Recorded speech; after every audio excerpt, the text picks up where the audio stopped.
قل يا عبادي الذين أسرفوا على أنفسهم وَإِذْ قُلْنَا لِلْمَلَائِكَةِ اسْجُدُوا لِآدَمَ، اور جب ہم نے فرشتوں سے کہا، یعنی کہ تمام فرشتوں سے کہا، اسجدوا، تم سجدہ کرو، لِآدَمَ، آدم کو۔ اس سے کیا پتا چلا آدم علیہ السلام کی فضیلت کا، کہ آدم علیہ السلام کے بارے میں کن کو حکم مل رہا ہے؟ فرشتوں کو کیا کریں؟ سجدہ کریں۔ فسجدوا، چنانچہ انہوں نے سجدہ کیا۔ یہاں پہ میرا پہلا سوال یہ ہے کہ سجدے سے مراد کون سا سجدہ ہے؟ کئی عرب مفسرین اور اردو میں تفسیر تحریر کرنے والے کئی ایک نے سجدو کا ترجمہ یہ کیا ہے کہ وہ آدم علیہ السلام کے سامنے جھک گئے، انہیں حکم ملا کہ آدم علیہ السلام کے سامنے جھک جاؤ، وہ جھک گئے۔ انہیں حکم ملا آدم علیہ السلام کے لیے مسخر ہو جاؤ، وہ مسخر ہو گئے۔ انہیں حکم ملا آدم علیہ السلام کے تابع بن جاؤ، وہ آدم علیہ السلام کے تابع بن گئے۔ جبکہ صحیح بات یہ ہے کہ سجدہ کس کو کہتے ہیں؟ وضع الجبہۃ علی الارض۔ سجدے کا حقیقی معنی کیا ہے؟ پیشانی کو زمین پہ رکھ دینا، اور یہاں پہ یہی سجدہ مراد ہے۔ شریعت جب سجدے کا حکم دیتی ہے تو سجدے سے مراد وہی سجدہ ہوتا ہے جو شریعت میں مراد ہوتا ہے، اور شریعت میں مراد وہ سجدہ ہوتا ہے جس میں پیشانی کہاں رکھی جاتی ہے؟ زمین پہ رکھی جاتی ہے۔ تو یہاں پہ سجدے سے مراد پیشانی کو زمین پہ رکھنا ہے، حقیقی سجدہ ہے، اس کی تعویل کرنا درست نہیں ہے۔ اب سوال پیدا ہوگا کہ یہ کون سا سجدہ تھا؟ یعنی کہ عبادت کا سجدہ تھا یا تعظیمی سجدہ تھا، احترام والا سجدہ تھا، ادب والا سجدہ تھا؟ تو کیا جواب ہے یہ سوال کا؟ کہ یہ عبادت والا سجدہ نہیں تھا۔ عبادت والا سجدہ اسی کے لیے ہوگا جو معبود ہے۔ اللہ کے علاوہ عبادت کا سجدہ کسی اور کے لیے جائز نہیں ہے۔ عبادت کا سجدہ جب اللہ کے علاوہ کسی اور کے لیے ہوگا تو کیا کہلائے گا؟ شرک کہلائے گا۔ تو پھر یہ کون سا سجدہ ہے؟ تعظیمی سجدہ۔ اور تعظیمی سجدہ امت محمدیہ سے پہلے جائز تھا۔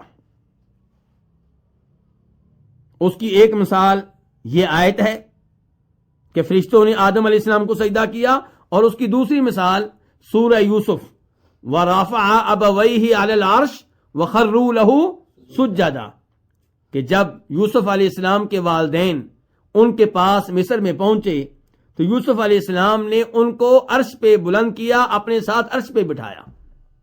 عام لوگ نیچے بیٹھے تھے اور یوسف علیہ السلام نے اپنے والدین کو اپنے ساتھ عرش پہ بٹھایا، اور پھر وہاں پہ یوسف علیہ السلام کو یوسف علیہ السلام کے والدین نے، بھائیوں نے اور دیگر لوگوں نے سجدہ کیا۔ اللہ تعالیٰ کہتے ہیں وَخَرُّوا لَهُ سُجَّدًا، ان کے لیے سجدے میں گر پڑے۔ وہاں پہ بھی کئی لوگوں نے تعویل کرنے کی کوشش کی ہے۔ کیا کہتے ہیں؟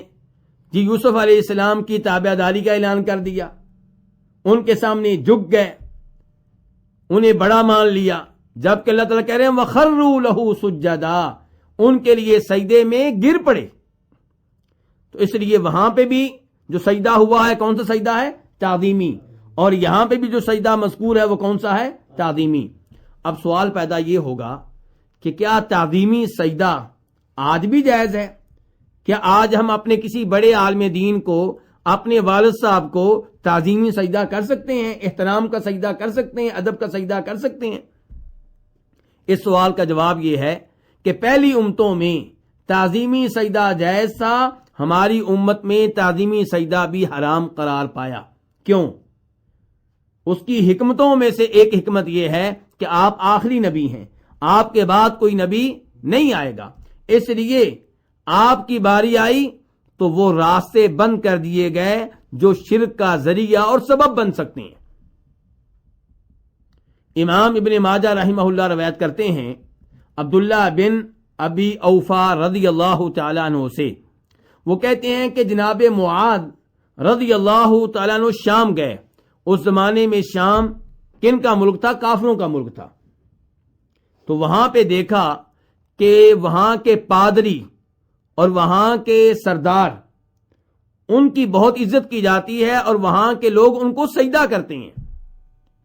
جناب معاذ بن جبل یہ منظر دیکھ کر بڑے متاثر ہوئے اور کہنے لگے کہ اگر ان کو سجدہ ہو سکتا ہے جبکہ یہ نبی علیہ الصلوۃ والسلام کے سامنے کوئی حیثیت نہیں رکھتے، ان کا کوئی مقام نہیں ہے، نبی علیہ الصلوۃ والسلام تمام انسانوں میں سب سے افضل ہیں، سب سے اعلیٰ ہیں، سب سے برتر ہیں، تو آپ کو سجدہ ہونا چاہیے۔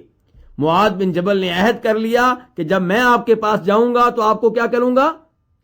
سجدہ کروں گا۔ اس سے یہ پتا چلا کہ انسان کافر لوگوں میں رہے تو ان سے متاثر ہوتا ہے، ان کا ماحول انسان پہ اثر ڈالتا ہے، اور اس سے پتا چلا کہ انسان کو اچھی سوسائٹی میں رہنا چاہیے، مسلمان ممالک میں رہنا چاہیے، ایسے محلے میں رہنا چاہیے جہاں پہ اچھے لوگ رہتے ہوں، توحید والے لوگ رہتے ہوں، اپنی رہائش وہاں پہ رکھنی چاہیے جہاں آپ کے دائیں بائیں توحیدی لوگ ہوں، نماز پڑھنے والے لوگ ہوں۔ معاذ بن جبل آئے، نبی علیہ الصلوۃ والسلام کو دیکھا اور سجدے میں پڑ گئے۔ آپ نے کہا ما ھذا یا معاذ یہ کیا کر رہے ہو، یہ تو نے کیا کیا ہے؟ کہا اللہ کے رسول علیہ الصلوۃ والسلام میں شام میں گیا، ان کو دیکھا، اپنے بڑوں کو، اپنے پادریوں کو اور اپنے سرداروں کو، اپنے چودھریوں کو، وہ تو سجدے کرتے ہیں، تو میں نے عہد کیا تھا کہ میں آپ کو سجدہ کروں گا۔